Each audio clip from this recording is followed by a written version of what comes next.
So my name is Rob Stevenson. So I work at a company called HTEC, which is Hydrogen Technology and Engineering Company located in Vancouver, BC. My role at HTEC is to head up the vehicle leasing division, which is a subsidiary of HTEC that takes vehicles and leases them out to fleet operators around the lower mainland of BC. It has an electric drivetrain very similar to an EV. We'll have an electric motor, batteries, differential, all the same components that you would see in a pure EV. Where we differ is that the battery on board this vehicle will be much smaller than that in an EV. So there's a corresponding reduction in weight. But what we do to compensate for that is we put hydrogen on board that through an electrochemical process in the fuel cell engine creates power that then charges the batteries.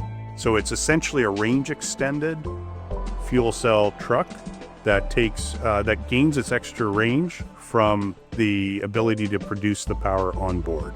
So the advantages of this technology over diesel electric or pure diesel vehicles will be the fact that the range of 700 kilometers is a fully loaded range. So it's going to be similar to a diesel.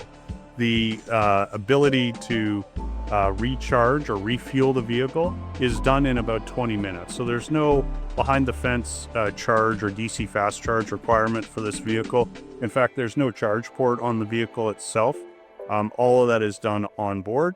And when you visit one of our dispensers, we can transfer roughly 700 kilometers worth of range in 20 to 30 minutes in the form of hydrogen. We own the value chain for the entire hydrogen system. So we manufacture the gas, we produce it in our facilities, we distribute it, and we also dispense it at dispensing stations that are operated and established by HTEC itself.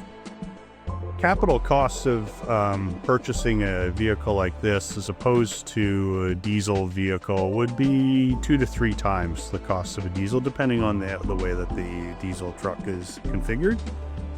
Again, that's not a component that the operator would see on their lease agreement. The lease price on their lease agreement would be very, very close to that of a diesel truck of similar carrying capabilities, and that's why VLC exists. The types of organizations that I think would be interested in this kind of vehicles runs pretty wide. I would say anything from municipal fleets that might be looking at ways to decarbonize the interurban work that they do, all the way through to medium range long haul companies that are doing LTL work out into the Fraser Valley here, and drayage operators down in the south of Vancouver. I mentioned that we have our station down in Tsawwassen, located very close to the Roberts Bank port.